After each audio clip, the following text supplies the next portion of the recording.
Ok, Kendi, obrigada, tinha esquecido. Não. Como a gente começou a gravar, acho que deixa só o professor Rafael. Isso. Então, pessoal, bom dia, oficialmente, né? Estamos aqui hoje, dia 28 de junho. Hoje é a nossa última palestra desse ciclo de palestras tão importantes que a gente fez. Hoje é nosso último encontro. Hoje a gente convidou o professor Rafael Aiello Bonfim, para conversar com a gente sobre aplicabilidade e as políticas públicas em saúde. A gente veio numa crescente de conhecimento, partimos do que era a ciência da implementação, passamos pelos tipos de estudos, desfechos, os atores Os envolvidos e custos. na avaliação econômica, os processos organizacionais. E hoje a gente fecha exatamente com esse tema, aplicabilidade de tudo isso que a gente viu, né? Professor Rafael, muito obrigada pelo aceite do convite, por estar aqui com a gente. Você a gente tem tido bastante discussões, tem sido bem proveitoso. Então, você fica à vontade no seu tempo, o pessoal tem participado bastante e fique à vontade, tá bom? A gente está por aqui o tempo todo. Perfeito, muito obrigado aí novamente, Rafaela, pelo convite, né?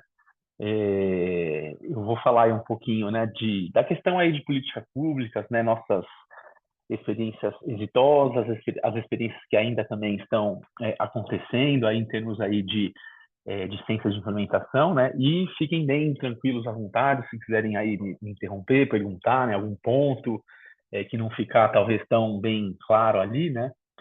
Mas eu vou agora iniciar, né, com uma frase que eu gosto, né, bastante, que é do Benjamin Franklin aqui, né, que conte-me, né, e eu esqueço, me ensine e talvez eu lembre, né, e depois, né, me envolva que de fato aí eu aprenderei, né. Então eu acho que quando a gente pensa em ciência de implementação é mais envolvimento, né, e você tentar, né, fazer essas implementações, né, fazer essas avaliações aí de políticas públicas. E para isso, necessariamente a gente tem que se envolver aí com o processo, né, tentar visualizar todas todos os graus e todas as visões, né, que as pessoas estão enxergando para a gente ter, né, um entendimento que faça sentido ali lá na frente, né? Então, eu vou contar aqui rapidamente como que começou ali a minha trajetória, né, na ciência de implementação, né? Inicialmente eu não sabia, né, nem o que era ciência de implementação. Eu trabalhava com epidemiologia, né, saúde pública. E em 2018, né, recebi um convite para fazer parte ali de um curso sobre ciência de implementação, que eu nem sabia, né, o que era, né, tem um convite aí do GACD, né, e foi muito bom, né, porque acabei me inscrevendo, né, fui selecionado, conheci o pessoal da Unicid, né, anteriormente, que é o Luiz Espanhol, né, a gente fez bastante aí contato, né, a gente depois criou a rede Brains ali, onde a gente tenta também disseminar o conhecimento aí sobre ciências de implementação e, né, a partir desse curso que virou ali uma chavinha ali para mim, né, lá em 2018, que, pô, tem muita coisa que precisa ser feita em termos de implementação, né? E não só de fazer o artigo, publicar e deixar o artigo lá sem que você se envolva naquilo, sem que você implemente, né, aquilo para que faça um sentido para a população que a gente quer atingir, né? E no final das contas, né, o que a gente quer? A gente quer reduzir desigualdades, né? A gente quer deixar que a população mais pobre, né, que a população mais vulnerável tenha acesso, né, à informação e que isso seja benéfico em termos aí de saúde, né, de saúde pública. E aí, né, depois disso eu fui convidado para ser facilitador do curso, né? Então, 2020, 21, 22, 23, 24 e esse ano também continuo como facilitador ali do processo desse curso, né, do que o GACD oferece, né, para formar pesquisadores aí em ciências de implementação, né? Então, passando aqui, 22, 23 e 24 também confirmei participar ali no curso, né? Então, acho legal porque a gente acaba fazendo networking aí com pesquisadores, né, internacionais, né, que desenvolvem projetos, né, em doenças crônicas para poder implementar políticas públicas aí em seu território, né? Isso também me levou a escrever também um livro, né, em português. A gente tem muito pouco literatura em língua portuguesa, né? Então, a gente também tenta, né? Esse é um livro bem introdutório para as pessoas, ao menos, entenderem, né, do que se trata ciência de implementação. Acredito que o grupo de vocês, né, com a presença do Luiz, do Bruno, ele já está um pouco mais avançado, né? Então, eu acho que vocês já têm um conhecimento até mais avançado em relação aí à ciência de implementação, tá? Mas só para passar rapidamente, né? Eu acho que vocês estão bem mais avançados, né, nesse sentido, que a ciência de implementação nada mais é do que o estudo científico para a gente adotar esses resultados de estudo científico para que faça um sentido ali na prática, né, e com o objetivo claro de melhorar a saúde da população. É uma questão que da implementação que eu vejo que ainda é um gap, né, é a questão da redução das desigualdades, né? Então, às vezes a gente quer implementar a nossa intervenção, né?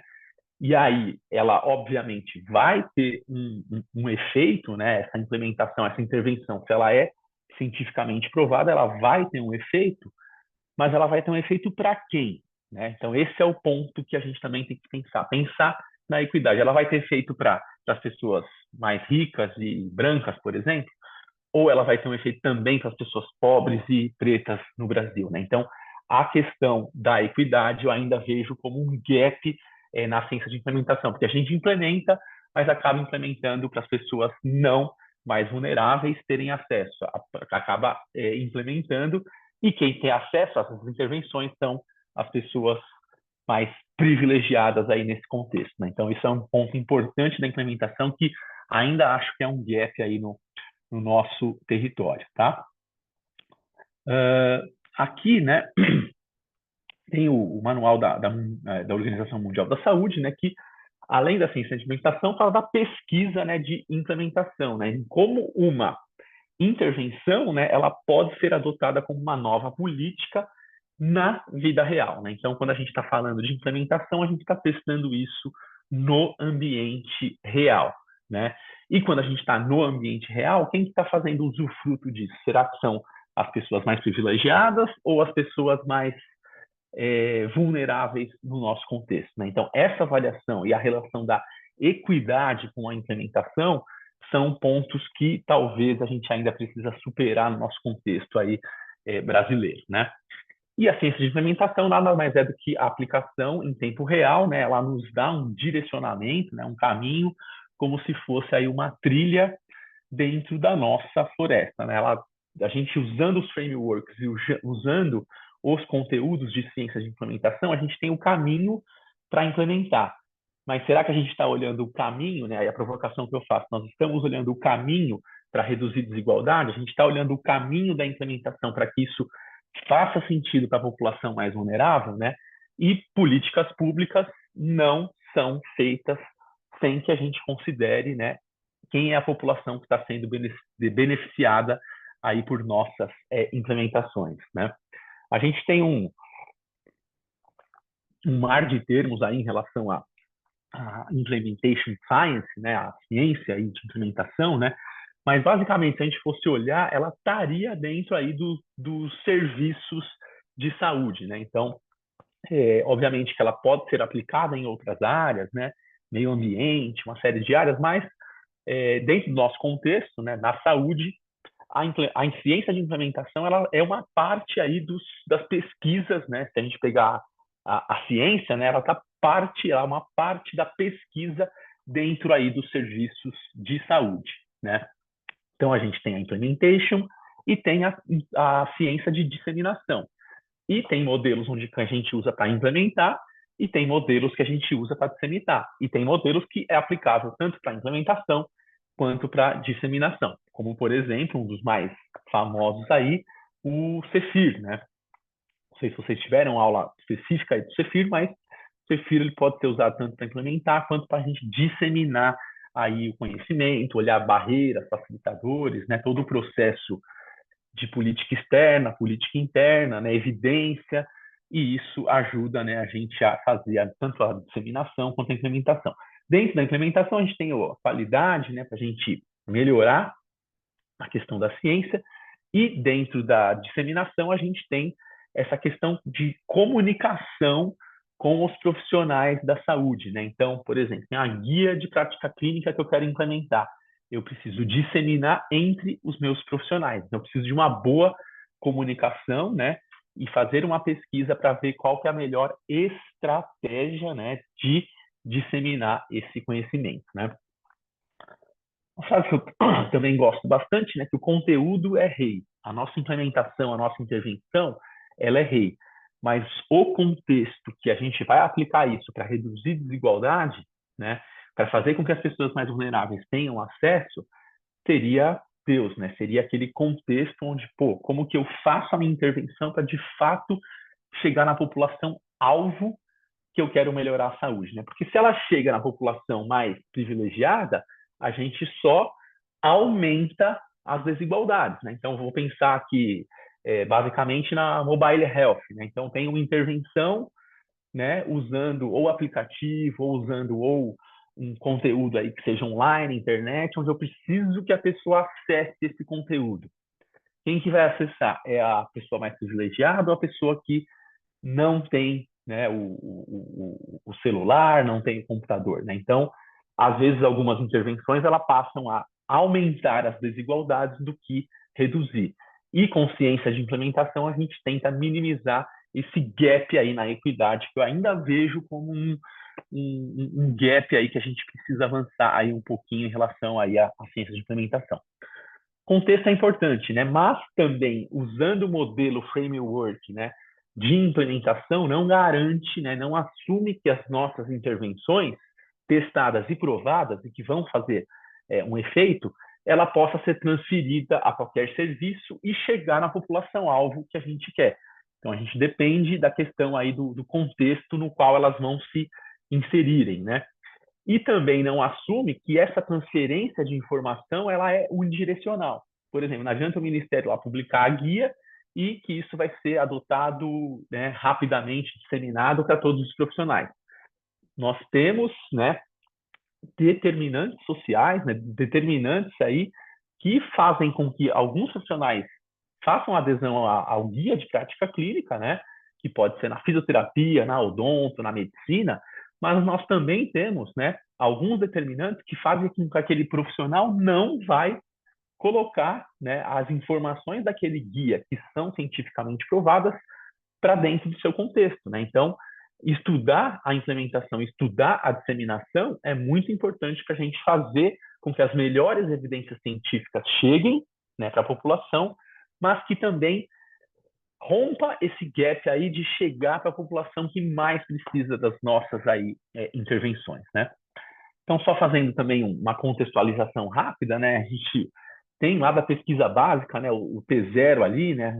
Eram feitas pesquisas em laboratórios, né? Onde a gente usa também animais para testar uma determinado medicamento, por exemplo.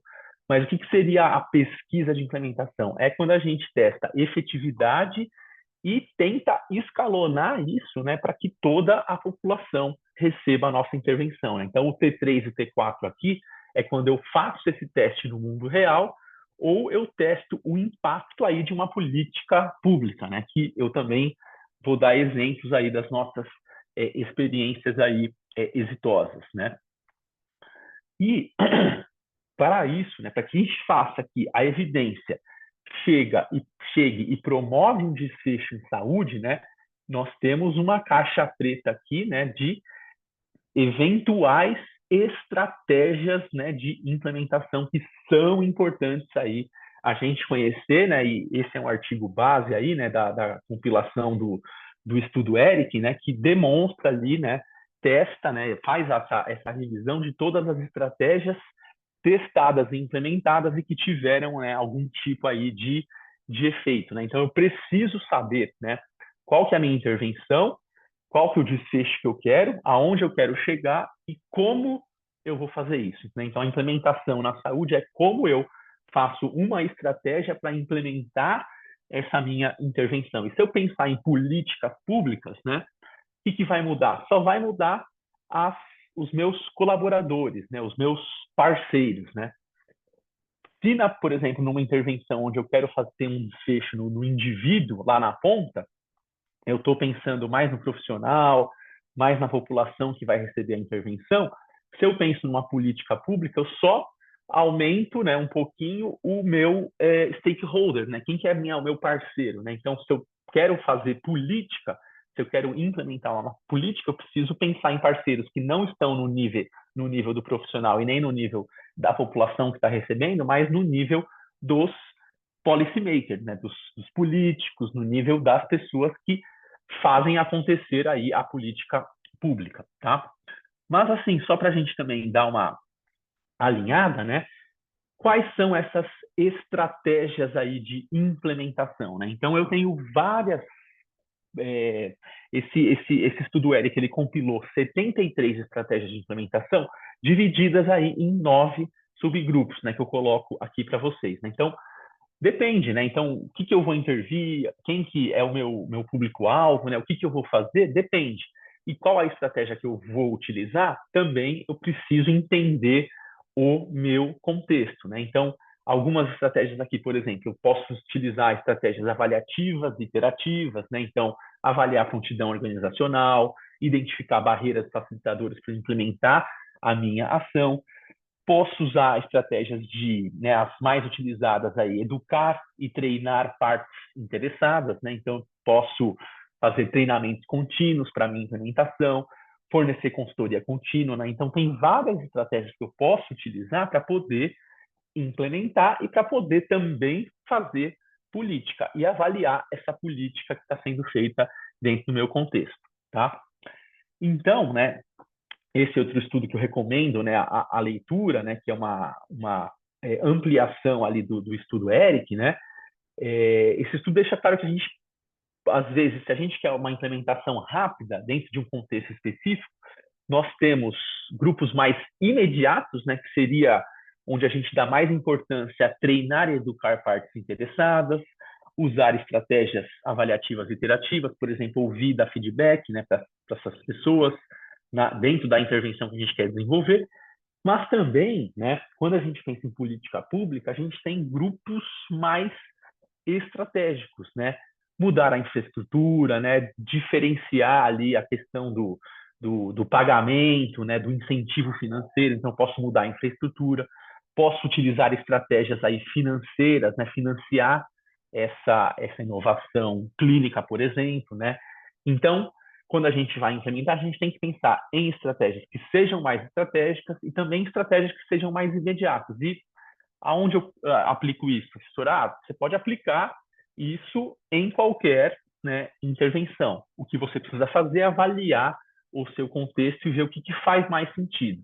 Se eu quero uma intervenção rápida, né, eu preciso de um grupo mais imediato, ou seja, preciso treinar e educar as partes interessadas, incluindo a população que vai receber essa intervenção também, né?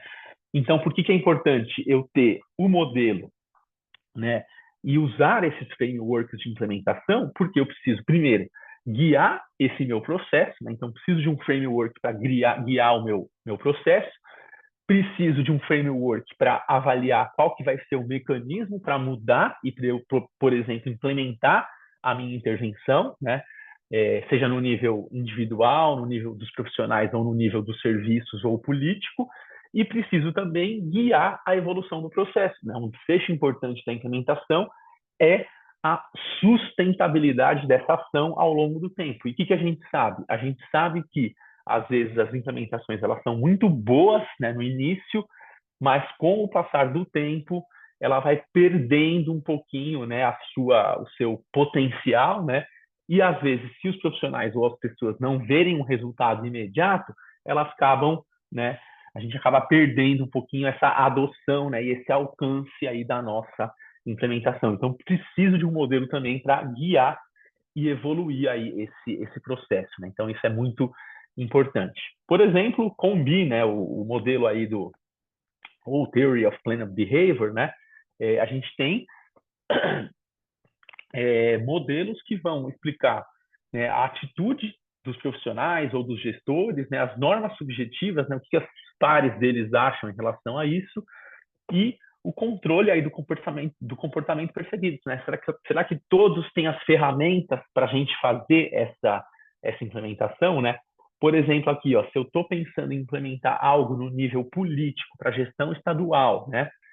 Será que esses gestores, né, não vão ficar fazendo essa comparação, né? O que gestor, será que a gente não precisa saber o que ele acha e que os pares deles acham e se ele tem essas ferramentas, né? Então isso é importante, né? Então para a implementação a gente também precisa aí de ciência do comportamento até para guiar como é que vai ser essa questão da mudança do comportamento ou não, né?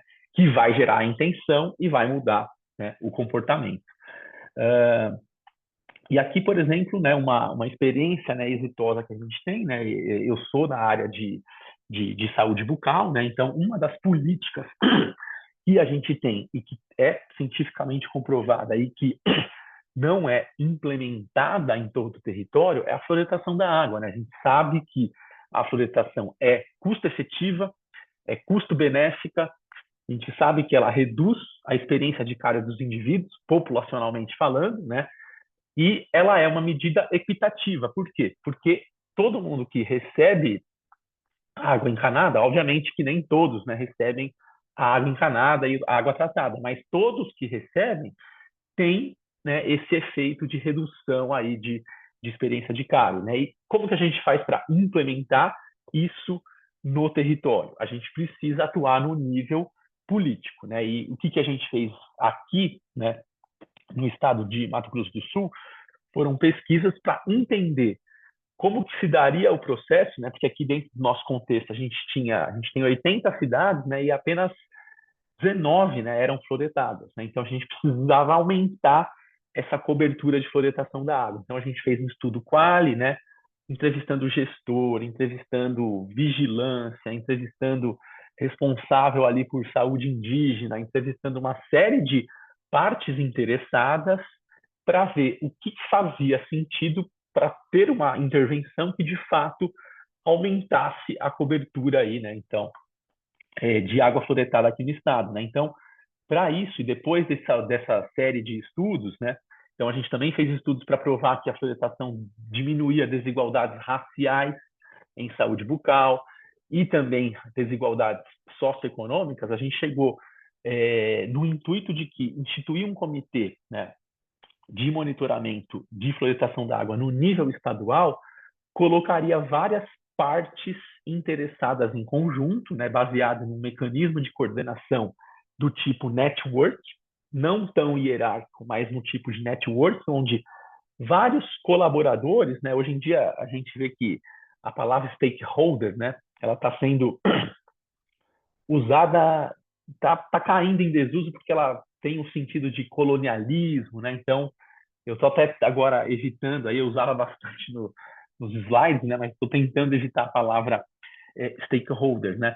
Mas, né, se a gente pensar em colaboradores, né, de implementação, a gente viu que a gente teria que reunir e que a gente teria que colocar todo mundo na mesa e sentar para discutir os efeitos, o custo e como que a gente poderia implementar. Então, essa foi uma ação que a gente envolveu basicamente quase que todos, né? Quase que todos colaboradores, né? Então estava lá a Secretaria de Vigilância da Saúde, Secretaria de Estado da Saúde, né? A Coordenadoria de Vigilância Sanitária, Gerência de Saúde Bucal, Laboratório Central. Por que Laboratório Central? Porque algumas atividades de vigilância de florestação, a gente tem que ter a florestação no nível certo. Se tiver muito alto, pode causar fluorose. E se tiver muito baixo, não vai ter o efeito protetivo que a gente quer para a cárie dentária ali no nível populacional, né? Então, precisa do laboratório, precisa de coordenadorias, precisa das empresas que estão ali, que fazem, né, a florestação da água, precisa da questão aí da universidade, né? Então, a gente incluiu vários colaboradores. Só que faltou um que a gente não tinha pensado, né? Representantes da população, né? E depois da primeira reunião a gente reuniu aí o Conselho de Saúde Estadual, que representa aí o nosso usuário de serviço público. E aí, o que a gente tinha? A gente tinha um panorama, né, de que das 80 cidades, né, 19 eram aí floretadas no nosso contexto estadual, né? E depois dessa primeira reunião, onde a gente apresentou os resultados, apresentou custo, apresentou redução de desigualdades, né? O que a gente viu? Na primeira reunião, já a empresa, ó, vamos aumentar a floretação aqui para mais 6 cidades e, num simples ato político de reunir partes interessadas, a gente já conseguiu aumentar a cobertura para mais 150 mil pessoas aí no contexto. Beneficiando quem? Beneficiando pessoas também que estão numa posição de vulnerabilidade, né?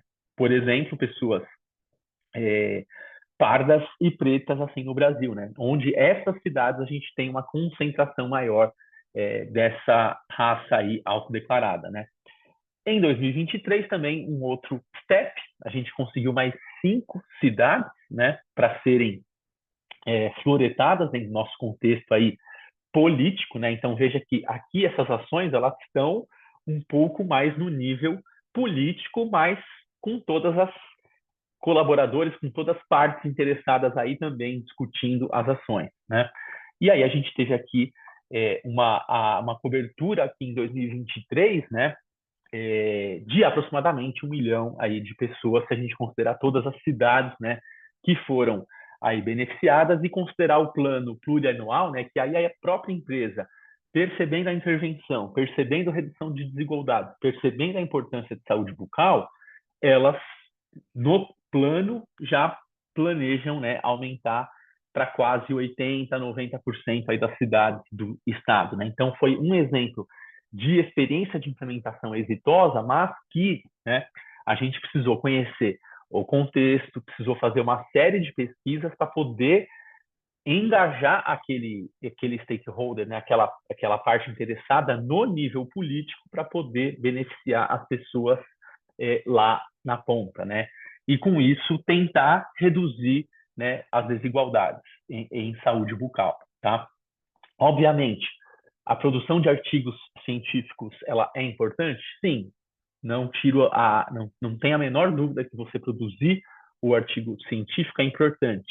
Mas que gestor de água, né, de empresa de água ou de vigilância toxicológica iria ler um artigo de saúde bucal para poder visualizar que a fluoridação da água vai minimizar a questão das desigualdades em saúde bucal?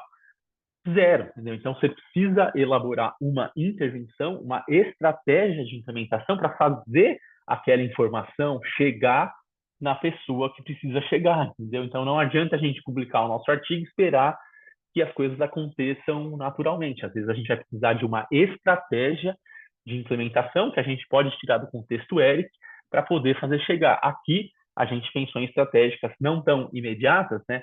Obviamente que educação de partes interessadas ela faz parte, né?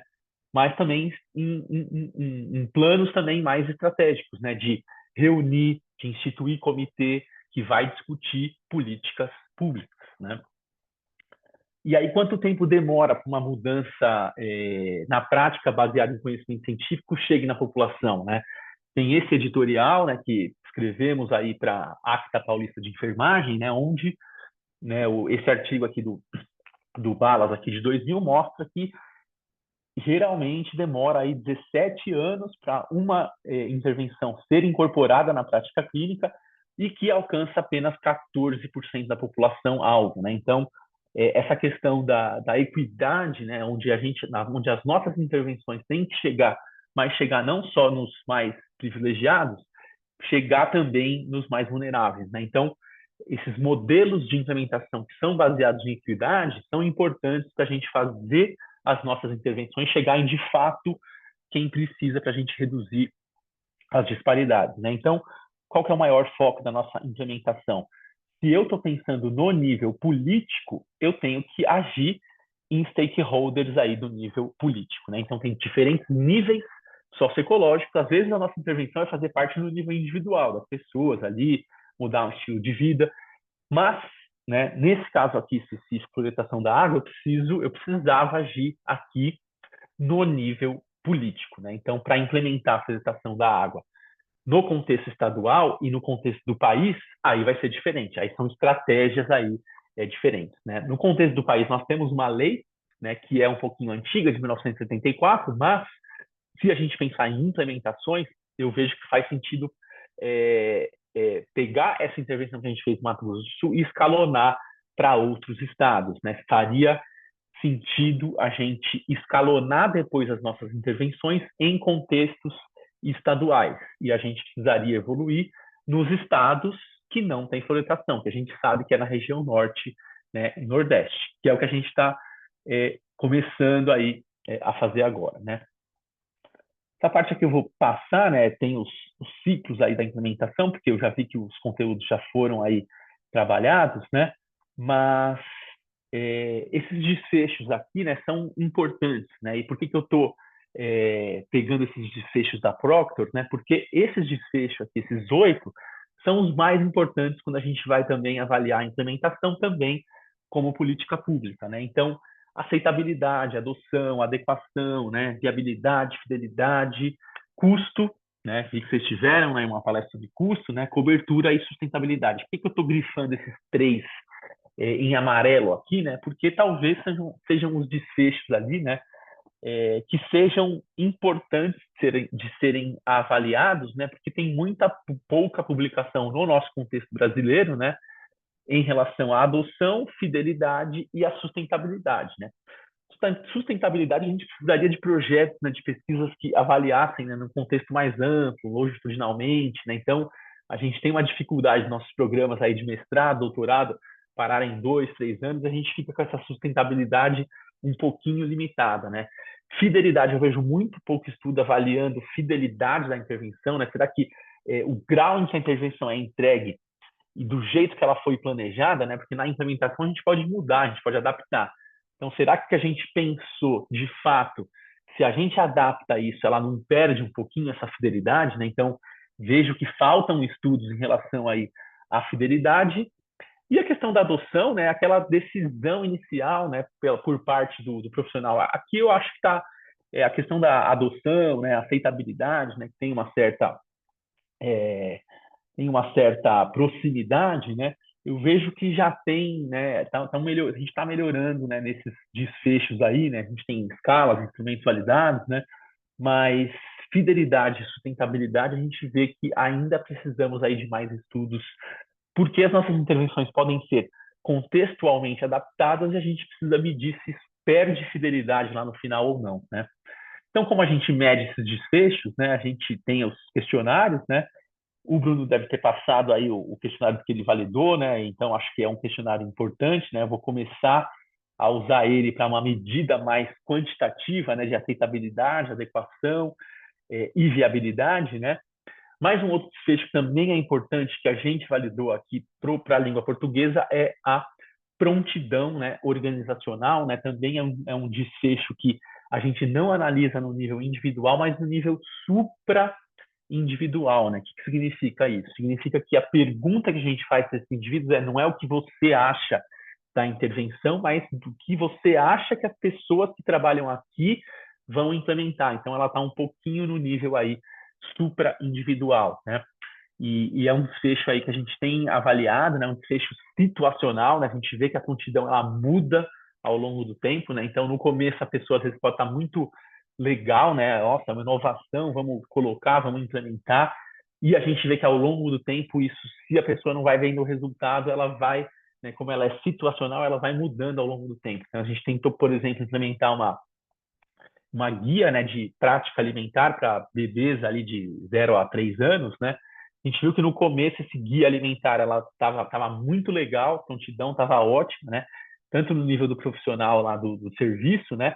E a gente viu que ao longo do tempo, né, se as pessoas não estão sendo constantemente avaliadas por estratégias de implementação ou se a sua estratégia não está bem adaptada, essa prontidão organizacional ela vai caindo ao longo do tempo, né? Então isso mostra, né? Então esses estudos que a gente fez mostrou que a gente precisa de estratégias que sejam de estratégias de implementação que sejam pontuais, mas que sejam também, né, longitudinais ao longo do tempo para manter os níveis de prontidão, né, altos para a gente conseguir fazer essa tradução aí, né, do conhecimento. E a prontidão organizacional a gente mede exatamente nesse ponto aqui da flecha, né, onde a gente mede comprometimentos profissionais e a eficácia deles em ter esforços, né, iniciativa, persistência e comportamento cooperativo para a gente ter aí o sucesso na implementação. Obviamente que anteriormente, quando a gente está medindo prontidão organizacional nessa flecha aqui, mas óbvio que para trás, né, a organização às vezes ela está num ponto agora, mas para trás a gente teve possíveis fatores contextuais que podem influenciar a prontidão organizacional, né? Então, apesar de a gente olhar aqui, a gente também tem que olhar o passado, né? Ver a experiência passada daquele serviço, quais os recursos, qual que é a cultura, né? O que faz esse serviço mudar de valor ou ter acesso à informação, isso possivelmente pode influenciar aí a prontidão organizacional, né? E nós temos esses outros frameworks, né, que no nível político, né, no nível de avaliação de políticas públicas, também podem ser, né, usados, né? O REEM é um exemplo, né? A gente avalia com o REEM a parte da implementação, né? Um pouquinho mais, né? E a gente também tem o CEFIR, onde a gente avalia, né? A gente pode avaliar tanto a implementação quanto a disseminação. É um modelo mais complexo, né? Um modelo que foi atualizado agora, em 2024, né? E que a gente às vezes não precisa avaliar todos os pontos daquele modelo, né, do CEFIR, para avaliar a nossa intervenção. A gente pode avaliar, pegar pontos estratégicos e que façam sentido para o nosso contexto para ser implementado, né? Por quê? Porque os próprios autores falam, se eu for avaliar tudo, todo o tempo e a toda hora, talvez, né, a gente vai sobrecarregar a avaliação dessa implementação e não vai fazer a implementação ali de fato. Isso é importante a gente ter, e é importante a gente saber as limitações, né, desses modelos também, né? Então, o CEFIR, ele abre um pouquinho a caixa preta, né, mas a gente tem que pensar nas estratégias de implementação para manter os nossos desfechos aí de implementação bons aí ao longo do tempo, né? Uma coisa pouco estudada também, né, quando a gente faz avaliação de políticas, né, de implementações, são as consequências não intencionais, né? Então, esse é um artigo aí que eu recomendo aí a leitura, né, onde a gente, por exemplo, no meu contexto aí de florestação da água, né, qual que seria a principal consequência não intencional da minha intervenção?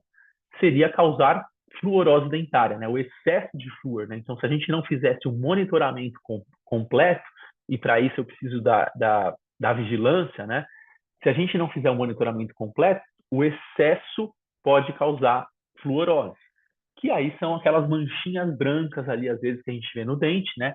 Que pode causar algum tipo aí de comprometimento estético, mas 95% das lesões são bem leves e isso não impacta a qualidade de vida, mas eu preciso monitorar isso aí, né, ao longo do tempo. E esse artigo ele fala de possíveis aí consequências não intencionais, né?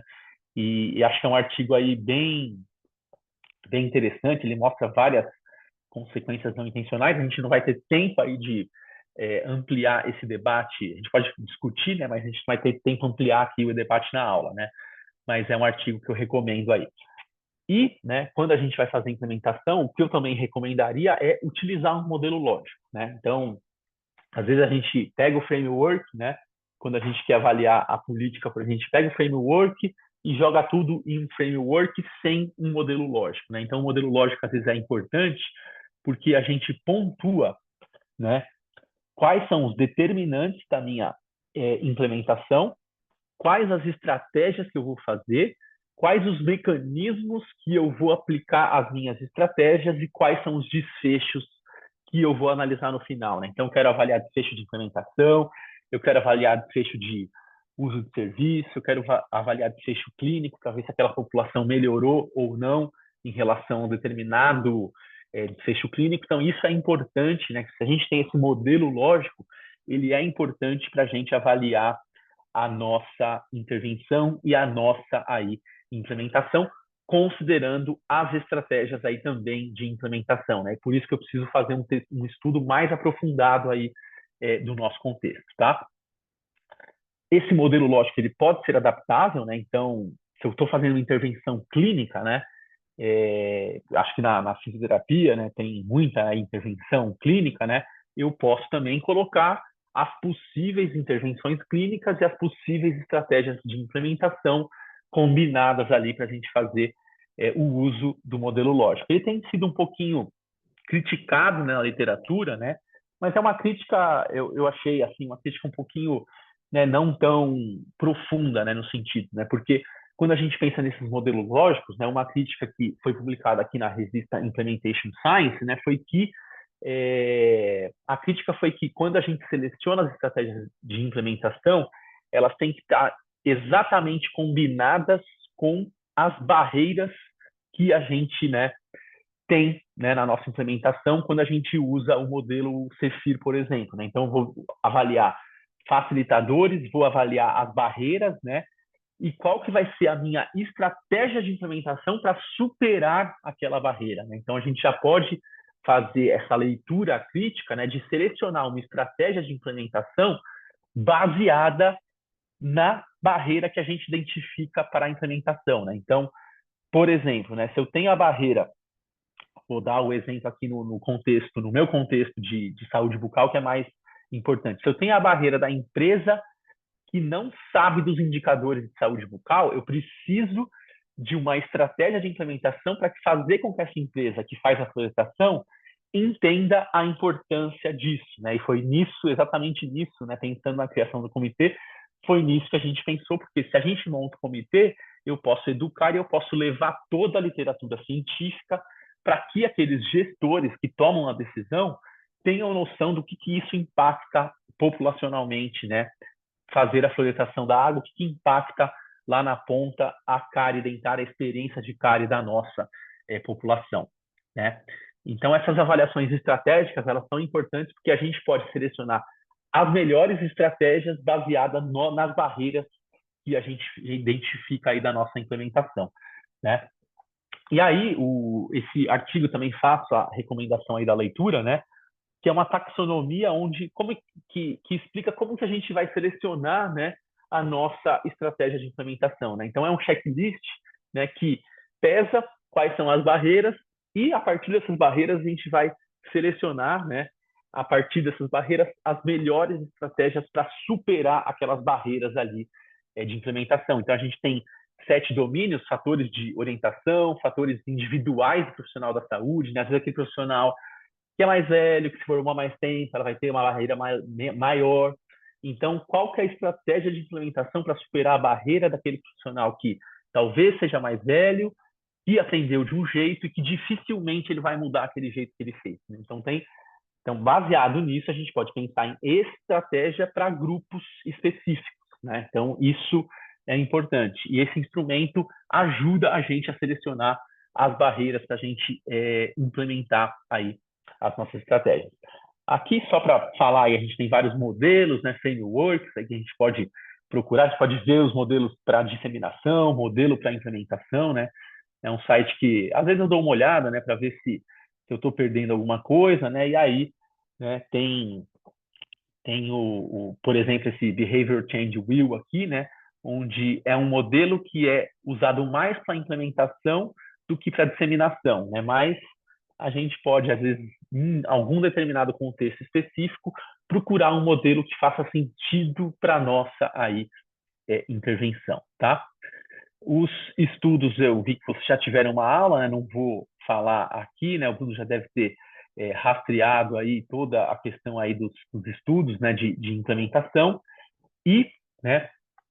Para finalizar, né, a aula, né? Uma outra provocação que eu faço aí, que eu deixo aí para vocês, né? Para a gente talvez até discutir um pouquinho, é a de implementação, né? Como que eu tiro, né? Porque se eu estou pensando na implementação, né?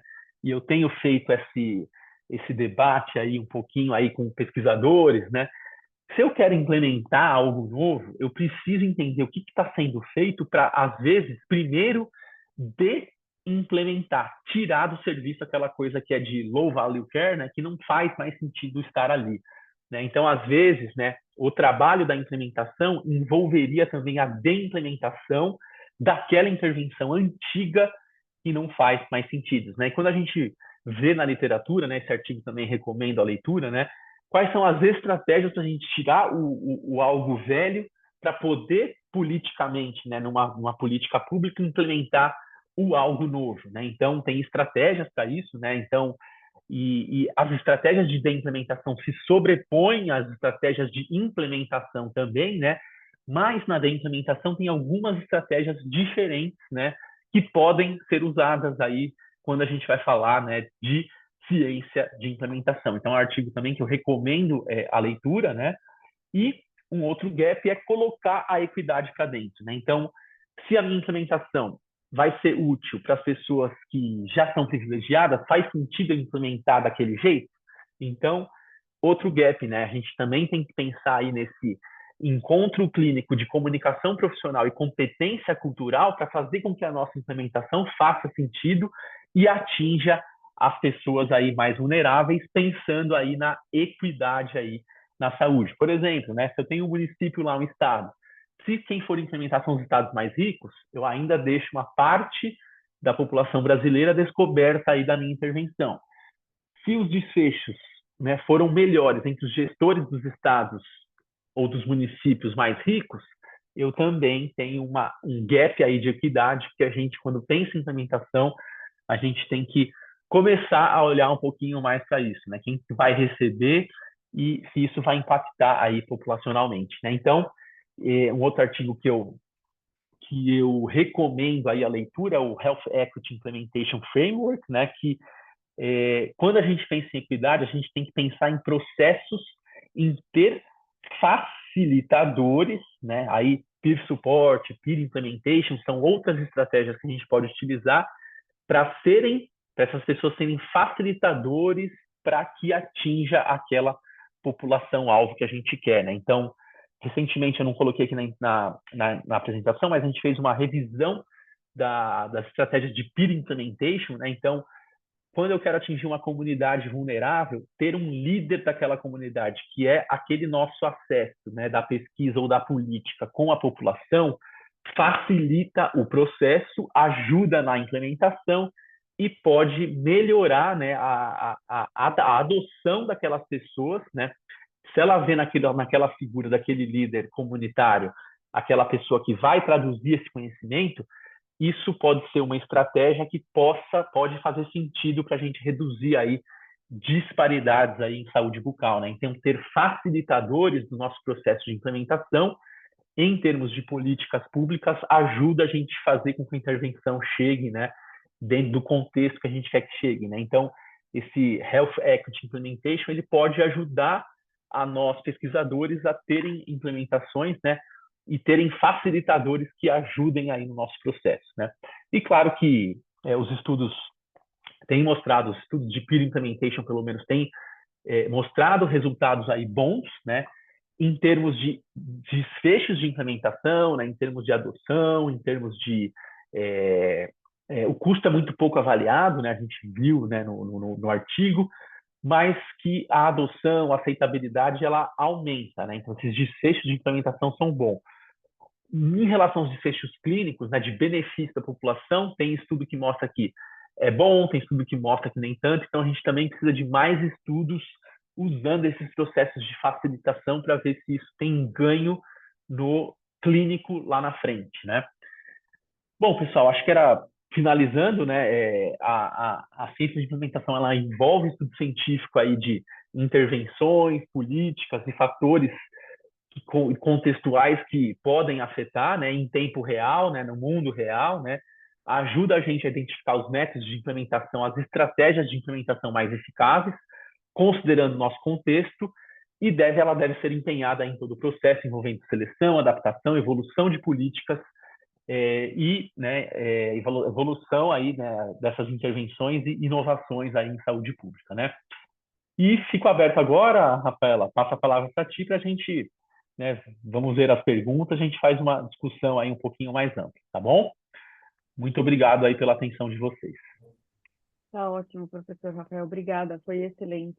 Acho que veio numa ótima sequência, né, Kendi? A última aula que a gente teve foi com a professora Fabiana Moraleda, em que ela falou muito dessa questão do contexto, a importância da gente entender o contexto em que as pessoas estão inseridas para a gente conseguir desenvolver bons estudos e políticas, implementar políticas públicas e tudo mais.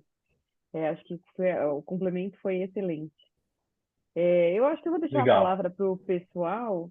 A gente tem pessoal que está fazendo bons, excelentes, grandes estudos aqui e a discussão está sendo muito bacana. rica, tá? Pessoal, fica à vontade para perguntar. Posso falar antes? Claro, Kenzo. Eu acho que, Rafael, obrigado por ter vindo. Na verdade, eu acho que eu não cheguei a falar com você, eu também estou ajudando a Sim, Rafa a sim. organizar tudo É. isso. Eu achei que foi, assim, eu acho que a palavra para resumir, assim, foi animal. Obrigado. O modelo como foi construído o ciclo de palestras, na verdade, antes eu queria agradecer a todo mundo que está por aqui, que veio, que participou de todas as palestras, ou os que participaram de algumas, ou nem todas, mas foi muito legal, todo mundo participou bem, foi demais. E aí a maneira como esse ciclo de palestras foi construído, como a Rafa disse, foi muito legal. Eu acho que, tipo, para quem não sabe nada, saiu daqui sabendo, eu acho que saiu daqui com mais instigado, ou sabendo, ou achando que sabe, tipo, menos ainda, porque tem tanta coisa para explorar, é um mundo tão grande. E a gente termina o ciclo de palestras, pelo menos eu termino com muita vontade de fazer alguns projetos de implementação. Legal. Assim, putz, tem muita coisa para fazer. Vou trabalhar, comecei a trabalhar ontem, sabe? É muito legal. Mas foi muito bom, Rafael. Adorei a palestra. Foi show de bola. Acho que foi. Não podia ser uma palestra melhor para encerrar o nosso ciclo. Legal, obrigado. Eu não vi as outras, né? Mas acho que pelo cronograma que eu olhei, acho que fazia sentido falar um pouquinho também de política pública, né? Questão do nosso contexto aí brasileiro, né? Mas Sim. fico aberto aí para os questionamentos, né? Tranquilo. Não, beleza. Então, Só mas como você ou quem não pôde ter a oportunidade de ver todas, a gente está se organizando para colocar todas Uhum. elas no YouTube. Então, Perfeito. Sim. assim que a gente conseguir colocar, a gente divulga no Instagram do programa Ótimo, e aí fica ótimo. aberto para todo mundo que quiser assistir ou Maravilha. reassistir. Vamos lá, pessoal, podem perguntar. Podem ir lá. Eu vi que tem uma pergunta qual o nome desse modelo, né? De qual, né? É do Acho Health que a Equity. Camila identificou. Certo. Era o Research, eu até anotei aqui. Ah, Mas o acho que Logic Model, tá? Lógico, é. isso. Uhum. Logic Model, isso mesmo. Isso. E, Camila, tem alguma dúvida do Logic Model ou foi só Oi, Rafael, bom dia. Oi, gente, bom bom dia. dia? Não, na verdade, eu sou uma bebezinha, sou um embriãozinho aí Uhum. na ciência da implementação, começando agora a estudar um pouco melhor sobre isso. Por isso que eu até perguntei sobre o modelo, porque eu ainda não conhecia. E aí eu Uhum. vou explorar um pouco mais ele aí. Camila é Perfeito. aluna do professor Bruno, né, Camila? Isso, professor Bruno Saragiotto. Ah, legal. Meu Maravilha. projeto envolve implementar a educação em neurociência da dor em pacientes na fila de espera do SUS. Massa, massa. Então Muito a gente legal. vai fazer aí um bem bolado aí para tentar ajudar essa população que fica aguardando, né? Aqui na minha cidade tem mais de Perfeito. 2.300 pessoas na fila de espera. E tá muito relacionado com a questão da equidade, né? Com esse gap aí, né? De pessoas que precisam e não têm o acesso, né? Então, o que pode ser feito, né? Quais as estratégias que a gente pode reduzir esse tempo de espera, né? Então, faz muito sentido, né? A questão aí de usar a implementação, né? Sim. Mas adorei, parabéns, Rafael, pela aula aqui. Obrigado.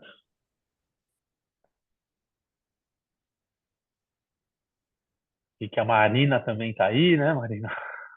Abrir a câmera para dar um oi. O professor Rafael é parceiro do nosso grupo de estudos também, né? Auxiliou no processo de um dos trabalhos ali de prontidão organizacional dos profissionais da atenção básica, Isso. que a hora que a gente vai para a ciência da implementação, acho que a Camila já tem uma vantagem que ela está tendo esse ciclo de palestras antes, inclusive parabéns aí É, para o pessoal que organizou, porque quando eu entrei eu não sabia nada sobre isso, fui estudar. E aí até fiz disciplina com o professor Rafael, na Federal do Mato Grosso, né? No período que isso. estava online ali, para me apropriar um pouco mais desse conhecimento. E estamos aí quase na reta final da coleta dos dados, Isso. né, do ensaio.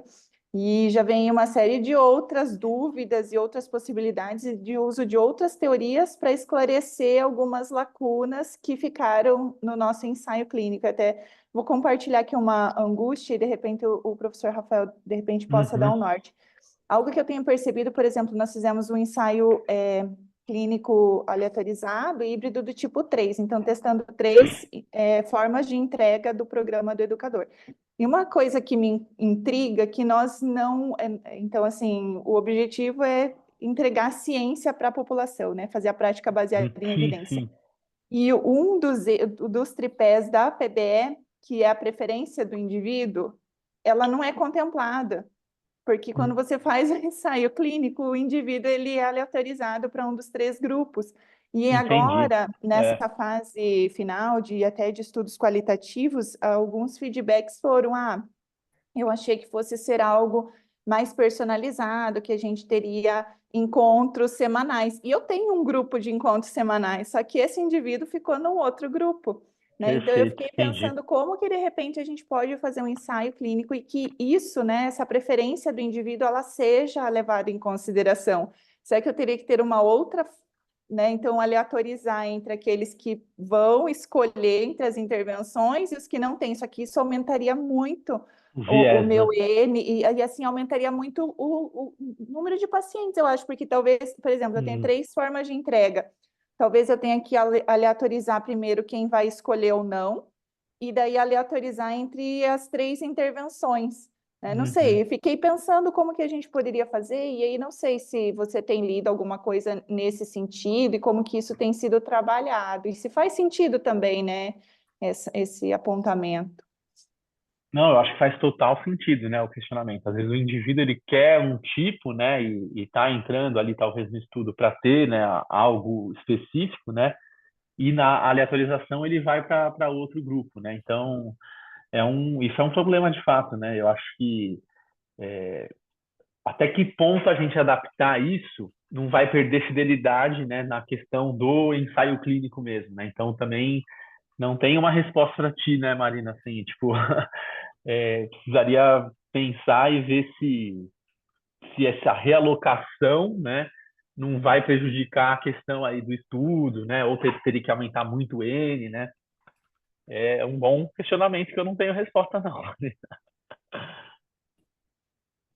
Mas é bem interessante isso, né. Às vezes a gente fica preso nos modelos de ensaios, né, que quando vai para o mundo real, talvez ele perde um pouquinho, né, e isso lá no JCD eles falam bastante, né. Às vezes você tem o ensaio clínico que é daquele modelo, né, engessado, né, não tão pragmático assim, né? E aí a ideia, né, que eles comentavam lá é fazer algo que seja mais pragmático e mais adaptável, né, à vida real, né? Agora, obviamente a gente tem os problemas das publicações, né? Então, se você faz um ensaio clínico pragmático, talvez você vai perder o potencial de publicação num journal ali que você quer publicar, né? Porque você perde a questão aí da aleatoriedade, né? Você já está selecionando para o que o indivíduo quer, e aí você perde a questão do ensaio clínico, mas você ganha ao mesmo tempo no pragmático dele ser adaptado à vida real, né? Então são pesos e medidas aí que tem que ser pesada, né? Não sei.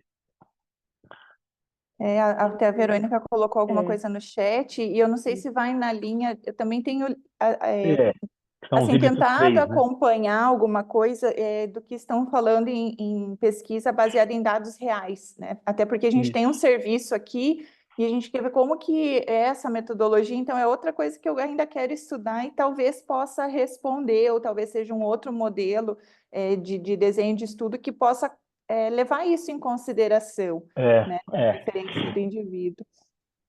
Perfeito. Mas implementação faz total sentido, né? Levar isso em conta é você dar para ele o que ele vai fazer, né? De fato. Perfeito. Muito Mas bom. obrigada, Rafael, que bom te ver.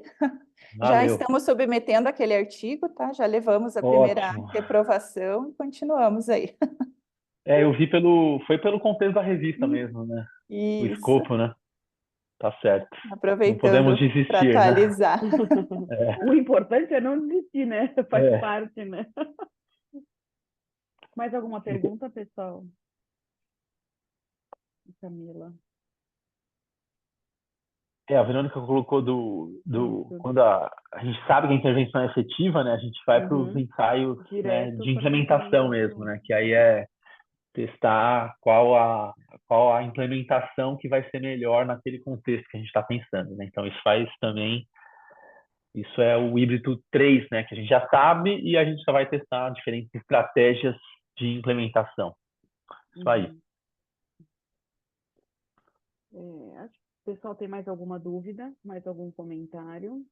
Tem alguém querendo entrar? Foi uma aula mais abrangente, né? Não tão Exato. específica, mas Mas eu para acho que era fazer o que a vocês gente... pensar, né, a respeito.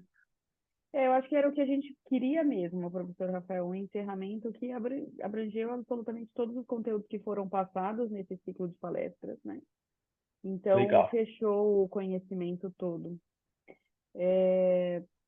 Já peguei outra, Marina, já peguei outros insights. Professor Rafael, você pode ficar 5 minutinhos? E aí a Posso. gente encerra, tá? Então, agradecer mais uma vez publicamente a você, todos que participaram desse ciclo, foram 6 encontros. Agradecer também a professora Rose, que nos deu total abertura para mim, ao Kendi. Nós dois somos pós-doc aqui, Rafael. E a Legal. gente Bacana. desenvolvendo essas ações. E no segundo semestre a gente vai ter mais atividades e tudo vai ser divulgado pelo Instagram e também aqui internamente ao programa, tá bom? Perfeito. Obrigado aí, pessoal. Bom final de semana para todos e até mais. Boas férias, né? Boa Fim de sexta. semestre. Obrigado a todos, boas férias. Boas férias aí.